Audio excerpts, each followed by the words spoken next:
Hello everybody, and thank you for joining us for the Spring 2018 semester's first edition of LTV News. On today's program, we'll be taking a closer look at the popularity of Campus Town's newest edition, Insomnia Cookies, as well as talking to the recipient of the Gitenstein-Hart Sabbatical Prize. Stay with us.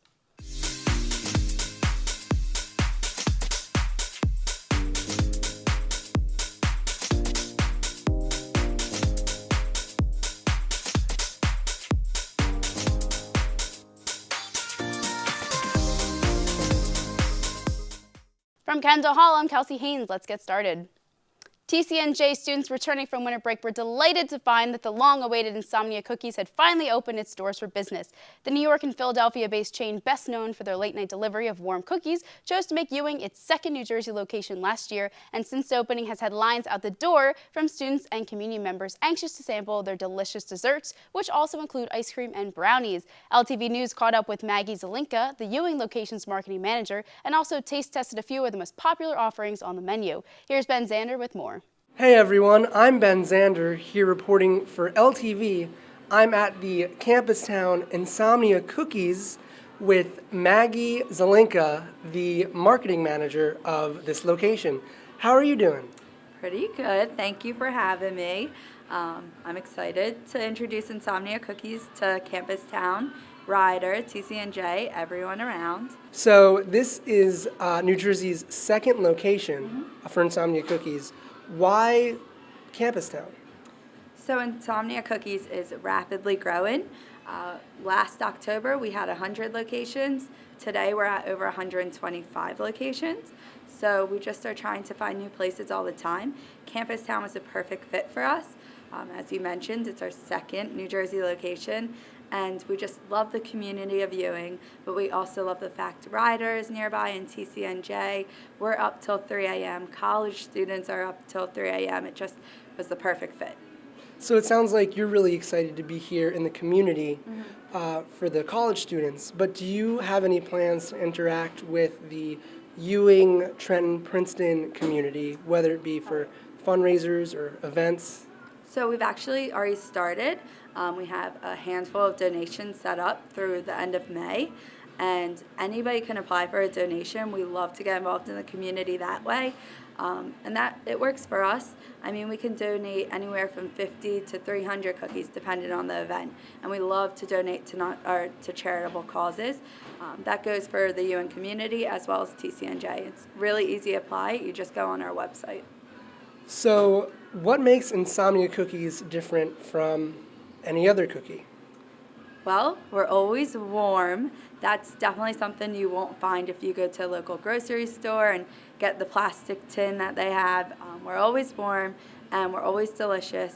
Every morning the cookies are baked fresh. Every afternoon they're baked fresh. I mean, we really stick up to our standards, and we have a variety. We have 9 traditional cookies, 3 deluxe cookies, and then also brownies and ice cream. So you can do anything you want almost, and we deliver. I think that's the main unique factor, is that we do deliver, whereas other places don't deliver desserts. It's mainly Uber Eats or some other type of rideshare program that delivers. It's not really the dessert company itself, unlike us. Would you be able to give us, if you're allowed, a sneak peek of what's to come in the future? New flavors, limited edition, anything at all? So I can give you a tease that we're doing a sort of birthday element in March. That's when our founder's birthday is, Seth Berkowitz. He founded the company at University of Pennsylvania in 2003 out of his dorm room, and he's been with the company ever since, and we're going to celebrate his birthday in some sort of way with a limited time option. But that's all I'm going to say. Okay. And it's brand new in the past decade. Since 2003, we've never had this flavor, so it's brand new. So we actually have some cookies over here that we're going to try. So the first cookie is red velvet. This is one of our most popular limited time offers, so I think you're going to love it. I'm really excited right now. Wow. A burst of flavor. It's really soft inside, but it has that crunch that I love. So the next one is Snickerdoodle. And like I said, this is my favorite. It's actually the least calorie cookie we have, so Ooh. there you go, health conscious. Look at that bite. I'm speechless. All right, so our third cookie is the chocolate chunk. This is our spin on the traditional cookie, chocolate chip, except there's massive chunks of chocolate in there. Let's give this one a taste. I gotta tell you, I would consider myself a cookie aficionado, but these are incredible. So, wow. So which would be your favorite? They're all really good. But the red velvet, it's making me wish that it was Valentine's Day every day. Well, thank you very, very much. I'm Ben Zander, here with Maggie at Insomnia Cookies. Thanks for watching. Back to you in the studio. The Library and Education Building Cafe now have company, as January 22nd saw the STEM Forum Café opening for students and faculty to enjoy. The new edition of the STEM complex, which originally was slated to open in September, but was delayed due to construction issues, offers simpler foods to other cafes on campus, serving fruits, bagels, sushi, soups, vegan snacks, and more, and makes it easier for students, particularly those in the courses in the building, to grab food before heading to class or during a class break. The cafe also has plenty of areas to sit for those looking to get some work done and enjoy their meal. The cafe is open on Mondays through Fridays from 7:30 a.m. to 5:30 p.m. and at the moment is in the process of getting Wi-Fi. Next up, on February 5th, it was announced to the student body that Professor Elizabeth Borland will become the 5th recipient of the Gitenstein-Hart Sabbatical Prize, an annual award that gives a stipend to a worthy TCNJ faculty member and supports them during a year-long sabbatical. In this case, from 2018 to 2019, Borland, who has served as the chair of the Sociology and Anthropology Department for the past 5 years, will use the sabbatical to conduct research and do field work in South America and work on a book manuscript. For more information, LTV News sat down with Borland for a chat. Hi everybody, I'm Kelsey Fama and I'm joined here today by Dr. Elizabeth Borland. Hi.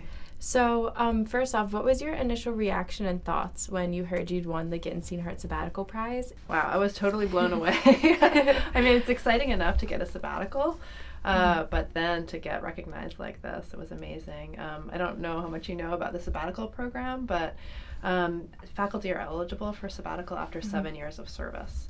So 7 years of teaching and here at TCNJ, and so then you're eligible after every 7 year period. I was so excited when the provost called me and told me that my proposal had been chosen. It's really a great honor.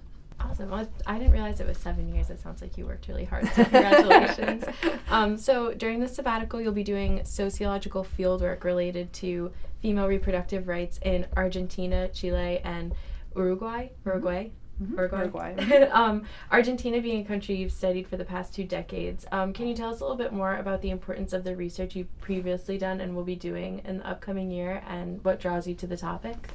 Yeah, so, wow, that's a big question, a good question. So I've done work, as you said, in Argentina for a pretty long time. In fact, even in college, I studied abroad in Argentina, and that was what got me interested in sociology. I was a Latin American studies major in college.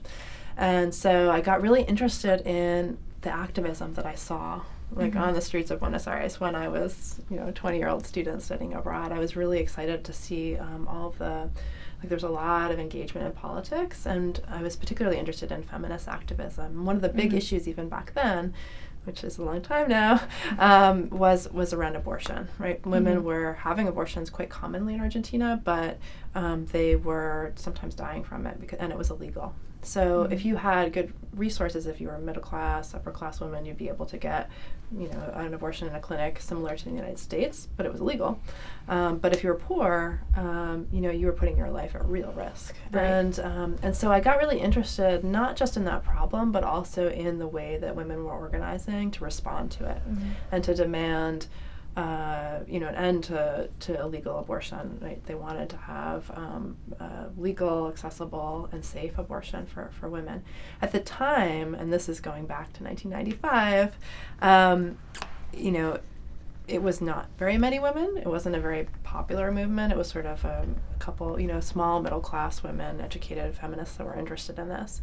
Over time, though, as I went on to study sociology and continued to be interested in this movement, it's really grown a lot. So now it's a huge coalition in Argentina, and they're making some pretty progressive demands, and they've been able to gain some access to abortion through, not through legislation, but actually through the judicial mechanisms, a Supreme Court rule to allow more access. So I got interested in looking at the two neighboring countries of Uruguay and Chile because both of them have also had increased access for different reasons because they had legislation that went through to guarantee some level of access. So my work for the sabbatical will compare the three countries to look not just at like what activists are doing to try and increase the availability and access to legal abortion, but also how they are working with the provisions that do exist, sometimes loopholes, sometimes little corners, so that women can gain access to legal abortion when they're entitled to do so because of the laws that do exist. That's amazing. So how do you think the sabbatical will impact the work you do when you return to TCNJ? And in general, how do you feel the school has given you the tools to successfully conduct the research you want to do? I think in terms of like being able to be re-energized as a scholar, to be a better teacher scholar, because I'll be able to come back and kind of share what I've learned with my students and just kind of be able to share that experience of being an active scholar and kind of engage in this research process with my students. So I imagine that it will filter into my classes in different ways, and that maybe I'll have some students that'll be able to get engaged with some of the analysis that I'll do. I really love teaching at TCNJ, and I love being a member of the faculty here. I think that this program is a great program, the sabbatical program, because it does allow us to really engage as teacher scholars and to recognize that, you know, the scholarship is important as well as the teaching. And in particular, having the Gitenstein-Hart is really meaningful to me because I think that it gives me a real vote of confidence going on to this big project, to really feel like the campus is supporting me in my efforts, recognizing them, and you know, I look forward to sharing them with the campus community when I get back. I guess that's 2020. It's a long way off, but it will be here before we know it. Wow, awesome. Thank you so much for joining us, Dr. Borland, and we wish you the best of luck with your research. Thank you. And I would love to give a shout out just to President Gitenstein and her husband, Don Hart, for thinking of this as something worthy of investing in. You know, it was their gift that started the program, and I think it's something really worth recognizing of how much they've supported the faculty by doing it. So thank you again so much for joining us, and back to you all in the studio. That does it for this edition of LTV News. If you're interested in joining LTV, email us at ltv@tcnj.edu, and be sure to find us on Facebook, Twitter, and Instagram. From all of us here at Alliance Television, I'm Kelsey Haynes. See you next time.